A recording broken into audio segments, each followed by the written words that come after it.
Não sejas traidores de Cristo. Parte 4, dia 10 de outubro de 2023. Obteve oficialmente um grau muito elevado. Ele teve a distinta honra de ser encarregado das preocupações financeiras do mestre, e isso, afinal, não era um grau pequeno a ser alcançado. O Senhor, que sabe usar todos os tipos de dons, percebeu que dom o homem tinha.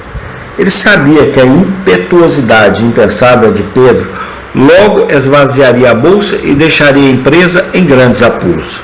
E se ele a tivesse confiado a João, seu espírito amoroso poderia ter sido persuadido a uma benevolência imprudente para com mendigos de língua unciosa.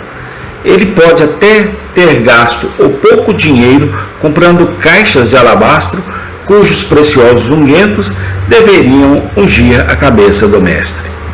Ele deu a bolsa a Judas, e ela foi usada de maneira discreta, prudente e adequada. Não há dúvida de que ele era a pessoa mais criteriosa e adequada para ocupar o cargo. Mas, caros amigos, se o mestre escolher qualquer um de nós, que seja ministro ou oficial da igreja, e nos dê uma posição muito distinta, se nosso lugar nas fileiras for o de comandante, de modo que até mesmo nossos irmãos ministros olhem com estima e nossos co-presbíteros ou diáconos nos considerem pais em Israel, se mudarmos, se provarmos que somos falsos, quão condenável será nosso fim no final. Que golpe daremos ao coração da igreja e que escárnio será feito no inferno? Você observará que o caráter de Judas era abertamente admirável. Não acho que ele tenha se comprometido de forma alguma. Nem a menor mancha contaminou seu caráter moral, tanto quanto os outros podiam perceber. Ele não era fanfarrão como Pedro. Ele estava livre o suficiente da imprudência que clama: embora todos os homens devam te abandonar, eu não o farei. Ele não pede lugar à direita do trono. Sua ambição é de outro tipo. Ele não faz perguntas ociosas. O Judas que faz perguntas não é Iscariotes. Tomé e Filipe estão sempre se intrometendo em assuntos profundos, mas não Judas. Ele recebe a verdade como lhe é ensinada. E quando outros se ofendem e não andam mais com Jesus, ele adere fielmente a ele, tendo motivos de ouro para fazê-lo. Ele não se entrega à concupiscência da carne ou à soberba da vida. Nenhum dos discípulos suspeitou dele de hipocrisia. Eles disseram à mesa: Senhor, sou eu? Eles nunca disseram: Senhor, é Judas? É verdade que ele vinha furtando a mesas, mas depois o fazia aos poucos e encobria tão bem seus desfalques com manipulações financeiras que não corria o risco de ser descoberto pelos pescadores honestos e desavisados com quem se associava. Como alguns comerciantes e negociantes de que ouvimos falar, cavalheiros inestimáveis como presidentes de empresas especulativas e gerentes gerais de bancos fraudulentos, ele podia sacar uma porcentagem decente e ainda assim fazer as contas exatamente iguais.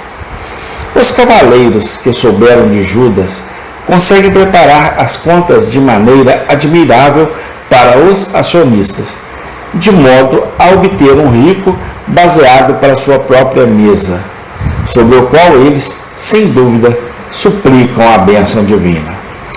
Judas foi, em sua vida conhecida, uma pessoa admirável. Ele teria sido um vereador em pouco tempo, não há dúvida, e sendo muito piedoso e ricamente dotado, seu advento em igrejas ou capelas teria criado intensa satisfação. Que pessoa discreta e influente, dizem os diáconos. Sim, responde o ministro. Que aquisição para nossos conselhos, se pudéssemos elegê-lo para o cargo. Ele prestaria um serviço eminente à igreja. Acredito que a Páscoa o escolheu como apóstolo de propósito, para que não nos surpreendêssemos se encontrar tal homem como ministro no púlpito, ou colega do ministro trabalhando como oficial na Igreja de Cristo. Estas são coisas solenes, meus irmãos. Vamos levá-los a sério. E se algum de nós tiver um bom caráter entre os homens e ocupar um cargo importante, deixe esta pergunta chegar perto de nós: Senhor, sou eu? Senhor, sou eu? Mas, em segundo lugar, chamo sua atenção para sua verdadeira natureza e pecado. Judas era um homem com consciência. Ele não podia se dar ao luxo de ficar sem isso. Ele não era um saduceu que pudesse jogar a religião ao mar. Ele tinha fortes tendências religiosas. Ele não era uma pessoa debochada. Ele nunca gastou 2 pence em vício em sua vida. Não que amasse menos o vício, mas que amasse mais os 2 pence. Ocasionalmente ele era generoso, mas então era com o dinheiro de outras pessoas. Bem, ele observou sua adorável carga, a bolsa. Ele tinha uma consciência. Eu digo, é uma consciência feroz, foi quando uma vez quebrou a corrente, pois foi sua consciência que o fez se enforcar. Mas, então, era uma consciência que não se sentava regularmente no trono. Reinou aos trancos e barrancos. A consciência não era o elemento principal. A avareza predominou sobre a consciência.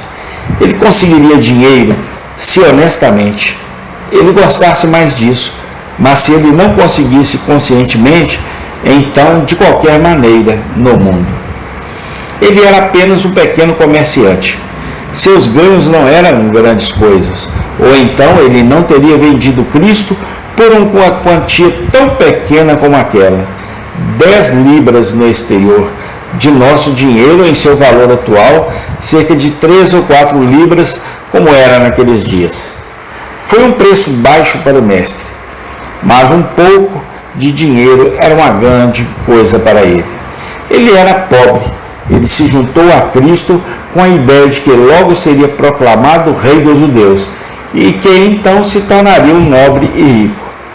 Encontrando Cristo por um longo tempo em seu reino, ele pegou pouco a pouco o suficiente para guardar, e agora, temendo se decepcionar em todos os seus sonhos, e nunca tendo se importado com Cristo, mas apenas consigo mesmo, ele se livra do que pensa ter sido um erro grosseiro da melhor maneira que pôde, e ganha dinheiro por sua traição contra seu Senhor. Irmãos, eu acredito solenemente que, de todos os hipócritas, estas são as pessoas de quem há menos esperança, cujo Deus é o dinheiro. Você pode recuperar um bêbado, graças a Deus vimos muitos exemplos disso, e mesmo um cristão caído que cedeu ao vício. Pode detestar sua luxúria e voltar dela, mas eu temo que os casos em que um homem que está cheio de cobiça já foi salvo, são tão poucos que poderiam ser escritos em sua unha. Este é um pecado que o mundo não repreende. O ministro mais fiel mal pode bater em sua testa. Deus sabe que trovões lancei contra homens que são todos a favor deste mundo, e ainda assim pretendem ser seguidores de Cristo. Mas ainda assim eles sempre dizem, eu não sou para mim. Amém. Tem continuação. Obrigado, ó Deus, por tua santa e divina palavra. Obrigado, Senhor, que o teu nome cresça, que o meu diminua. Manifesta o teu poder, a tua graça, o teu amor em nossas vidas nestes últimos dias, ó Pai. Dá-nos a tua bênção, no nome santo do Senhor Jesus Cristo. Amém.